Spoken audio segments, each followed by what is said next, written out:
മോഹിനിയാട്ടവുമായി ബന്ധപ്പെട്ട ഒരു ഡാൻസ് പരിപാടിയുടെ ഭാഗമായിട്ടുള്ള ഒരു ചടങ്ങിനിടെയാണ് ഇങ്ങനൊരു അത്യാഹിതം സംഭവിച്ചത്. റിയ തുടരുന്നുണ്ട് എന്ന് പ്രതീക്ഷിക്കുന്നു. റിയ, കൂടുതൽ എന്തെങ്കിലും വിവരങ്ങൾ കിട്ടുന്നുണ്ടോ? ഇപ്പോൾ മിനിസ്റ്ററും അങ്ങോട്ടേക്ക് പുറപ്പെടുന്നുവെന്നാണ് പറയുന്നത്. പരിപാടി തൽക്കാലം നിർത്തിവെക്കുന്നുണ്ടോ അതോ പരിപാടി ഒരു സൈഡ് തുടരുകയും ബാക്കി പ്രധാനപ്പെട്ട ആളുകൾ ആശുപത്രിയിലേക്ക് പോവുകയുമാണോ?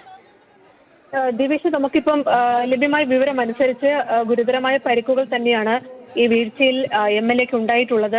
മന്ത്രി സജി ചെറിയാൻ നേരത്തെ സംസാരിച്ചതുപോലെ തന്നെ വേദിയിൽ നിന്ന് ഇറങ്ങുകയും ചെയ്തു. ഈ പരിപാടി തുടങ്ങുന്നതിന് തൊട്ട് മുമ്പാണ് ഈ സംഭവം നടന്നത്. അതായത് ഒരു നൃത്ത പരിപാടിയായിരുന്നു. 10-20,000-ഓളം നർത്തകർ ഒരേ സമയം വേദിയിലെത്തുകയും ഭരതനാട്യം അടക്കം അവതരിപ്പിക്കുകയും ചെയ്യുന്ന ഒരു നൃത്ത പരിപാടിയായിരുന്നു. അതിനാണ് കലൂർ ജവഹർലാൽ നെഹ്റു സ്റ്റേഡിയത്തിൽ സ്റ്റേജ് ഉയർത്തിയത്. ഈ നൃത്ത പരിപാടി ആയതുകൊണ്ട് തന്നെ അത്യാവശ്യം ഉയരത്തിൽ നമുക്ക് ആ ദൃശ്യങ്ങൾ തന്നെ കാണാം. സ്റ്റേജിന്റെ ഒരു ഉയരം സംബന്ധിച്ച് അത്രയും ഉയരത്തിലുള്ള ക്രമീകരണങ്ങൾ അടക്കം ഏർപ്പെടുത്തിക്കൊണ്ടായിരുന്നു ആ സ്റ്റേജ് കെട്ടുകയും ചെയ്തത്.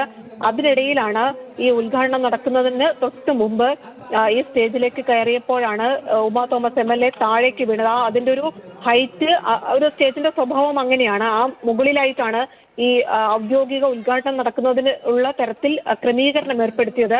അതിന് മുകളിൽ നിന്നാണ് ഉമാ തോമസ് MLA താഴേക്ക് വീണത്. അവിടെ ഉണ്ടായിരുന്ന ആളുകൾ പറയുന്നത് അനുസരിച്ച് വീഴ്ചയിൽ രക്തം വരുന്ന തരത്തിലുള്ള വീഴ്ചയായിരുന്നു എന്നതാണ് മനസ്സിലാക്കാൻ കഴിയുന്നത്. അത് അവശ്യ നിലയിൽ തന്നെയാണ് ഉമാ തോമസ് MLA അവിടെ നിന്ന് കൊണ്ടുപോവുകയും ചെയ്തു. ആ സമീപത്തുണ്ടായിരുന്ന ആളുകൾ അടക്കം എടുത്ത് വേഗത്തിൽ കൊണ്ടുപോവുകയായിരുന്നു. അങ്ങനെ ഒരു ആളുകൾ, ഒരുപാടുള്ള ആളുകളാണ്, അത്യാവശ്യം ബ്ലോക്കും ആ സ്ഥലത്ത് ഉണ്ടായിരുന്നു എന്നതും മനസ്സിലാക്കാൻ കഴിയുന്നുണ്ട്. കലൂർ സ്റ്റേഡിയത്തിന്റെ പരിസരത്ത് ഇത്രയും അധികം ആളുകൾ എത്തുന്ന പരിപാടിയായിരുന്നു.